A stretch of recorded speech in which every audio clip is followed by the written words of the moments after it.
Welcome to another episode of the Uncommon Life Cooking Show. Today we are going to be making lasagna. So I'm starting out here. I want to make sure that my pan is hot and then throw a little bit of olive oil in there. Here I have some diced up shallots and garlic.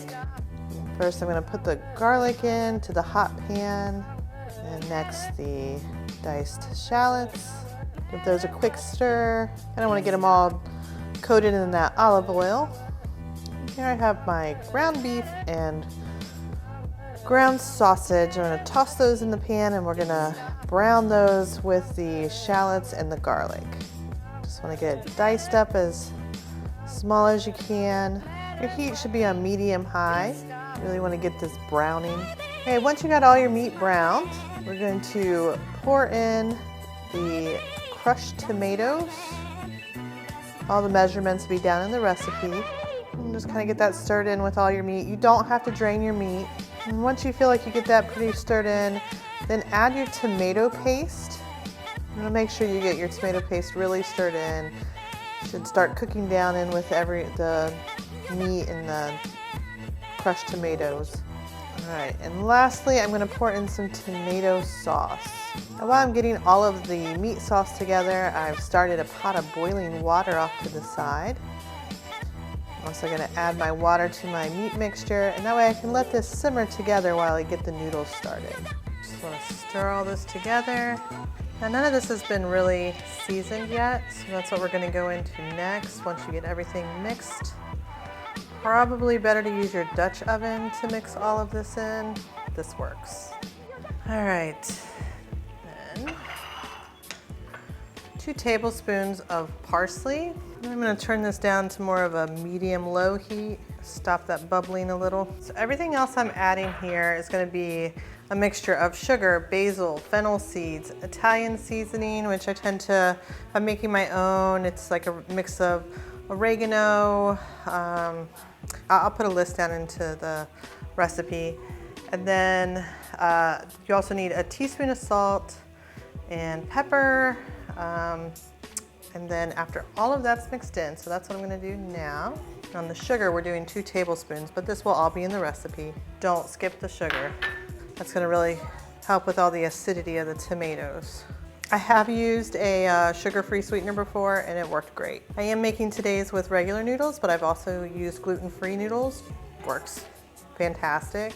All right, and once you get all of this mixed in, you're gonna be putting the lid on, turn it down to a simmer, and then we'll turn our attention to the noodles. The recipe normally calls for 12 noodles. These are a little thinner than the noodles I normally use, so I'm gonna cook a few extra in here.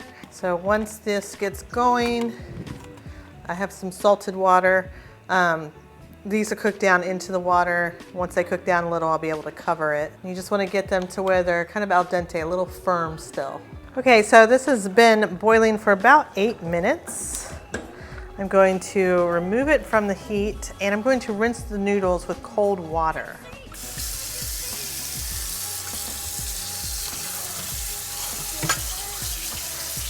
Now when you assemble your lasagna, you want the noodles to be cool. So I'm going to fill my pot I just used. And it's a warm pot, but as soon as you put the ice cold water in, it should cool it down. I'm gonna fill that with cold water, dump my noodles.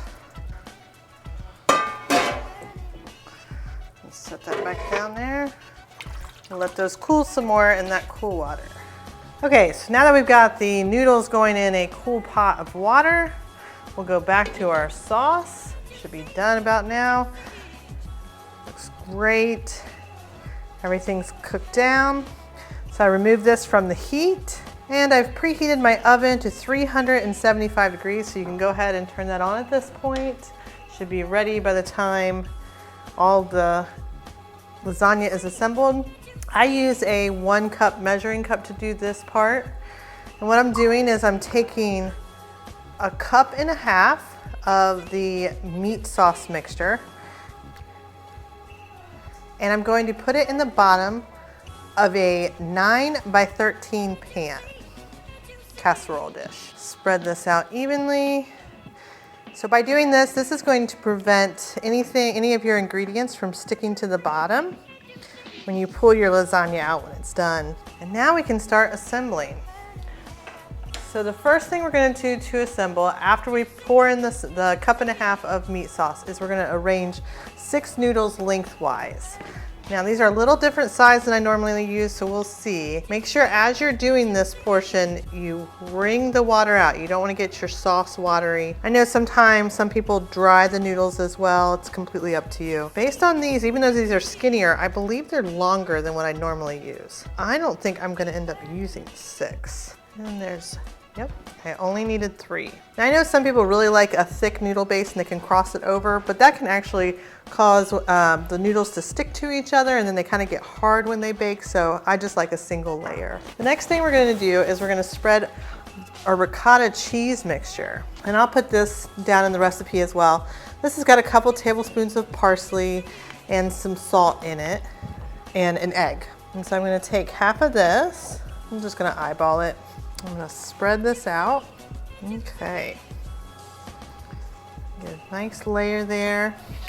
I'm going to come in with some mozzarella, and we're going to top it with, I have to look for the exact measurements, but it's a nice healthy layer over top of the ricotta mixture. Another thing you can do is instead of using the shredded mozzarella, you can use slices. And the thing that slices will do is when you go to remove the slices of lasagna out, when you use sliced cheese, it stays together very easily, and so you don't have that problem of the lasagna spilling out. But they had shredded, so that's what I went with. All right, and we're going to do another cup of this meat sauce. And honestly, I'll go a little heavy with the meat sauce. So I'm using closer to about 2 cups total, maybe 1.5 cups. Now the saucier you go with it, the more likely it is not to stay together, but it is quite delicious. Get a lot of your flavor from that sauce. The next thing I'm going in with is this Romano. So like some good Parmesan in here. This is gonna really bring a lot of flavor. Put a nice generous layer in between here. All right, and then another layer of the meat sauce. This one you want to go kind of thin because we do have another layer of the noodles we want to do after this. So I'm going to do about 1 cup instead of the 1.5 cups I did before. Just going to spread that real thin. And then another layer of noodles, wringing them out. Then the meat sauce over that again. And then we're going to do the rest of our ricotta. You can also put the ricotta first and then the meat sauce. It's a little hard to spread the ricotta on top of the meat sauce, but you won't see it. And we're going to do another generous layer of mozzarella, and then another couple cups of the meat sauce. And I've got plenty of sauce left, so I'm going to go a little heavy with it. And then the last thing, I'm going to take this Parmesan, a nice layer on top. Now there's a good chance you're going to get bubble over in the oven, so you may want to put it on a baking sheet. So we're gonna top it with a piece of foil. The reason for that being, we don't want the top to brown too much. It's gonna go in for a total of 50 minutes. So for the first 25 minutes, you just take a little cooking spray, spray it on top of your foil. This is gonna prevent your cheese from sticking to it. Wrap that on top.